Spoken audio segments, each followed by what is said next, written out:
खबर मुजफ्फरपुर से है, जहां तुर्की में जनसुराजी राहुल राज के द्वारा एक प्रेस वार्ता किया गया। प्रेस वार्ता का मुख्य उद्देश्य है कि जनसुराज के आने से सभी दलों में खलबली मच गई है। हमारे प्रणेता प्रशांत किशोर जी का जो एजेंडा है उसी का नकल सभी पार्टियां कर रही हैं। प्रशांत जी पलायन की बात करते हैं, शिक्षा की बात करते हैं, रोजगार की बात करते हैं।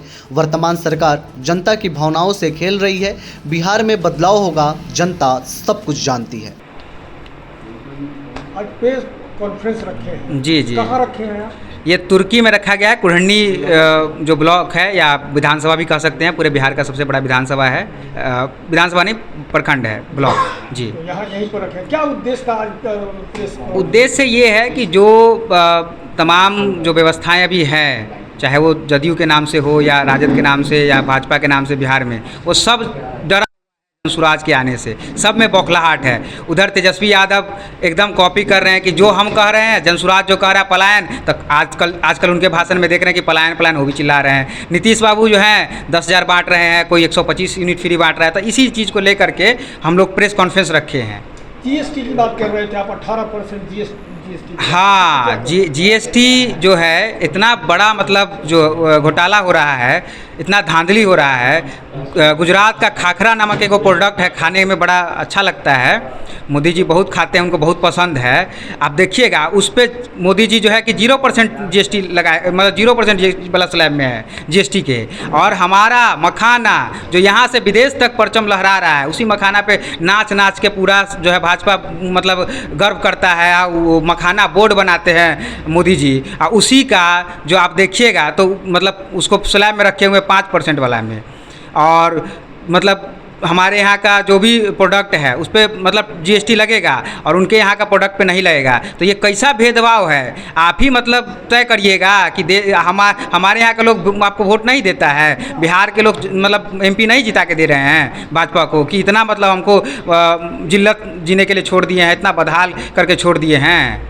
तो यही चीज़, इसी सवाल के लिए हम लोग प्रेस कॉन्फ्रेंस रखे हैं। जी, अच्छा, जैसे कि प्रशांत जी का कहना है कि रोजगार, रोटी, पलायन, शिक्षा, हाँ, तो क्या लगता है माने उनके आने से ये सब बदलाव आ पाएगा? देखिए बिल्कुल ऐसा नहीं कि जादू का छड़ी किसी के पास है, आया और 2 मिनट में सब कुछ सही हो जाएगा, लेकिन समय लगेगा, थोड़ा सा समय लगेगा। जो पलायन की हम लोग बात करें, पूरा ब्लूप्रिंट है हमारे पास, किस तरह से पलायन को रोका जा सकता है। 51 लाख लोग प्रदेश में रहते हैं, उन सभी को रोकने का हमारे पास ब्लूप्रिंट है।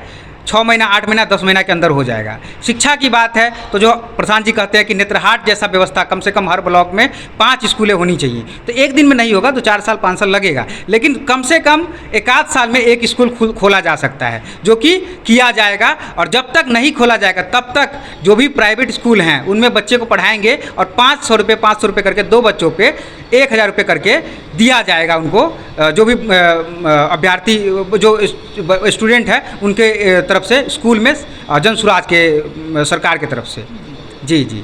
अच्छा, जैसे प्रशांत जी कहते हैं अर्श या फर्श, हाँ, लड़ेंगे 243 सीट पर। एकदम 243 पे लड़ा जाएगा। अगर 10 और 15 या 20 में सिमट कर आ जाते हैं तो क्या होगा?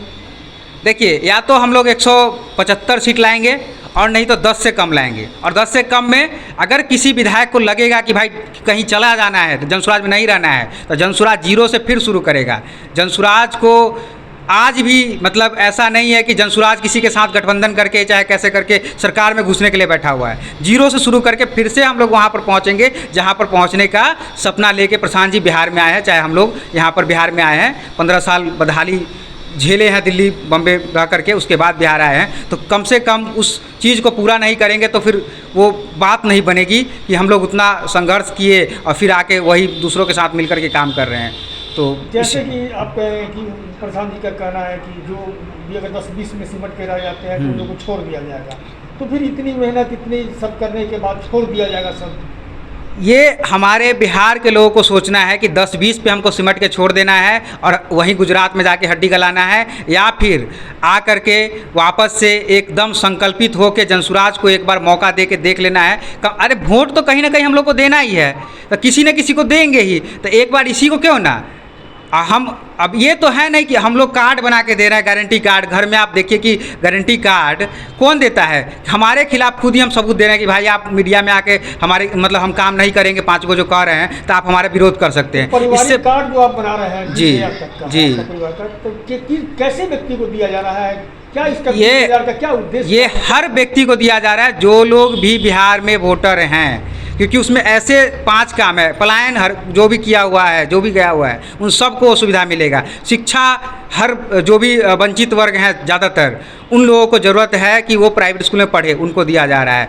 आप महिलाओं को देखेंगे कि व्यवसाय करने के लिए उत्सुक हैं, लेकिन व्यवस्था नहीं है, पूंजी नहीं है, तो उनको दिया जा रहा है। आप देखेंगे बुजुर्ग जो भी हैं, वो चाहे किसी भी वर्ग से आते हो, किसी भी समाज से आते हो, सभी को दिया जा रहा है। जो भूमि वाले लोग हैं, ज़रूरी नहीं कि जो दलित समाज से उनके पास भूमि नहीं है, और जो राजपूत समाज, भूमियार, ब्राह्मण, जो भी फॉरवर्ड क्लास हैं, उनके पास ही भूमि है। किसी के पास भूमि, जिसके पास भी भूमि है, चाहे वो किसी भी वर्ग से आता हो, फॉरवर्ड हो या बैकवर्ड हो, सभी लोगों के लिए वो कार्ड बन रहा है और उसका लाभ उठा सकते हैं। जी, क्या स्थिति बनेगी आपकी जनस्वराज? स्थिति है एकदम, इस बार आप घूम रहे हैं, आप लोग पत्रकार हैं, आप लोगों को ज़्यादा पता होगा। हम कहेंगे तो हम जनसुराजी हैं, तो कहिएगा कि नहीं नहीं ऐसा नहीं है, लेकिन ये सच है कि 140 से कम सीट नहीं आने जा रहा है बिहार में।